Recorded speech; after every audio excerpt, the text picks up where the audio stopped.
ओम त्र्यंबकं यजामहे सुगंधिं पुष्टिवर्धनम् उर्वारुकमिव बन्धनान् मृत्योर्मुक्षीयमामृतात्।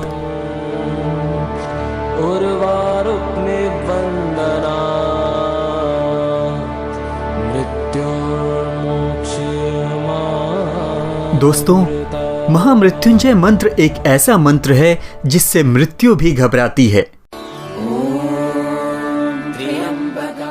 इस मंत्र में इतनी शक्ति है कि यमदूत भी प्राण हरने से पहले कई बार सोचते हैं, क्योंकि ये मंत्र स्वयं महाकाल को प्रसन्न करता है, और जिससे महाकाल प्रसन्न हो जाए उसे भला मृत्यु का कैसा भय। महामृत्युंजय मंत्र की उत्पत्ति ही इसलिए हुई है कि काल को पराजित किया जा सके। एक बार यमराज ने महाकाल के इस मंत्र की अनदेखी करके प्राण हरने की भूल की थी, लेकिन जल्द ही उन्हें एहसास हो गया कि महामृत्युंजय मंत्र का अपमान किया तो महाकाल क्रोधाग्नि उन्हें भस्म कर देगी। ये बात उस समय की है जब शिवजी के बहुत बड़े भक्त मृकंड ऋषि संतानहीन होने की वजह से बहुत दुखी थे।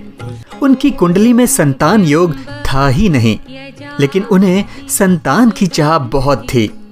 इसलिए उन्होंने सोचा कि अगर वो देवों के देव महादेव संसार के विधान बदल सकते हैं तो मेरा विधान क्यों नहीं। इसलिए उन्होंने भोलेनाथ को प्रसन्न करने के लिए घोर तप करने का निश्चय किया और उनकी आराधना में लीन हो गए। मृकंड ऋषि के काफी समय तक तपस्या में लीन होने के बाद भगवान भोलेनाथ प्रसन्न हुए और उनसे कहा कि मैं विधान बदलकर तुम्हें पुत्र प्राप्ति का वरदान देता हूँ। ये सुनकर मृकंड ऋषि अति प्रसन्न हो जाते हैं, लेकिन अगले ही पल महादेव की कही बात मृकंड ऋषि के मुख से प्रसन्नता छीन लेती है। महादेव शिव उनसे कहते हैं कि पुत्र प्राप्ति की इस प्रसन्नता के साथ ही साथ तुम्हें जल्द ही बहुत बड़े दुख का भी सामना करना पड़ेगा, लेकिन वो दुख क्या होगा ये उन्होंने नहीं बताया। जल्द ही मृकंड ऋषि को पुत्र की प्राप्ति होती है, जिसका नाम मार्कंडेय पड़ा। मृकंड ऋषि अति प्रसन्न हुए, लेकिन जैसे ही ज्योतिषियों ने उन्हें बताया कि यह बालक अल्पायु है और इसकी आयु मात्र 12 वर्ष है, उनकी खुशी दुखों में बदल गई। पत्नी पर तो दुखों का पहाड़ टूट पड़ा। तभी मृकंड ऋषि अपनी पत्नी को आश्वस्त करते हैं कि जिन सदाशिव भगवान ने मार्कंडेय के जन्म का वरदान दिया वही उसके प्राणों की रक्षा भी करेंगे और दीर्घायु होने का वरदान देंगे। समय बीतने के साथ ही साथ मार्कंडेय बड़े होने लगे। मृकंड ऋषि ने उन्हें शिव मंत्र की दीक्षा दी, लेकिन समय के साथ साथ मृकंड और उनकी पत्नी की चिंता भी बढ़ती रही। माता पिता को परेशान देखकर मार्कंडेय ने इसका कारण पूछा तो माता ने मार्कंडेय को उसके अल्पायु होने की बात बता दी, लेकिन मार्कंडेय ने बिना परेशान हुए माता पिता को यह विश्वास दिलाया कि वो उनके दुख को दूर करने के लिए सदाशिव से दीर्घायु होने का वरदान अवश्य लेंगे। और इसके बाद मार्कंडेय ने शिवजी की आराधना के लिए महामृत्युंजय मंत्र की रचना की।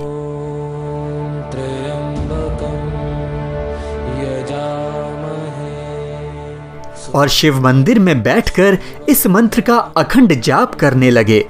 शिव की आराधना करते करते वो समय आ ही गया जिसका सभी को डर था।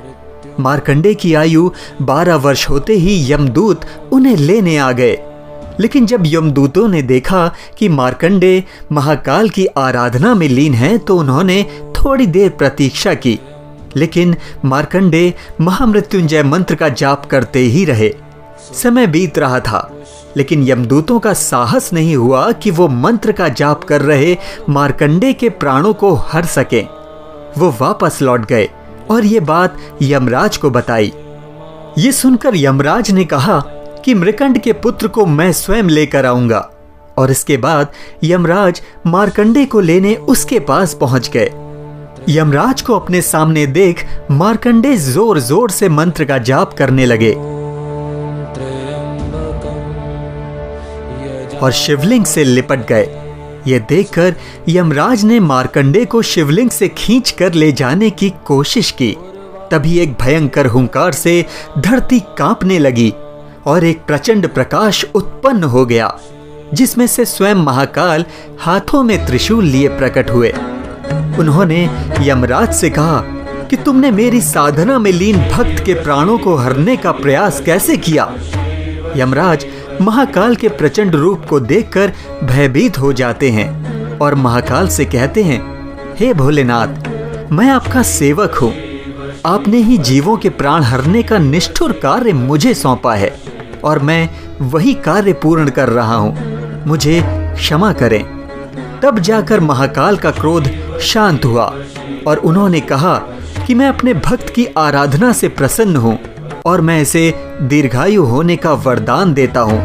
अब तुम इसे नहीं ले जा सकते। इसके बाद यमराज ने कहा कि प्रभु, आपकी आज्ञा का मैं सम्मान करता हूँ। मैं अब से मार्कंडे द्वारा रचित महामृत्युंजय मंत्र का पाठ करने वाले किसी भी भक्त को कोई हानि नहीं पहुंचाऊंगा।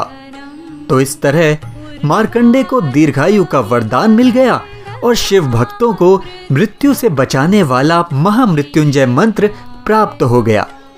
कहते हैं, सोमवार को महामृत्युंजय मंत्र का पाठ करने से महाकाल की कृपा होती है और कई असाध्य रोगों और मानसिक परेशानियों से छुटकारा मिलता है। जय महाकाल।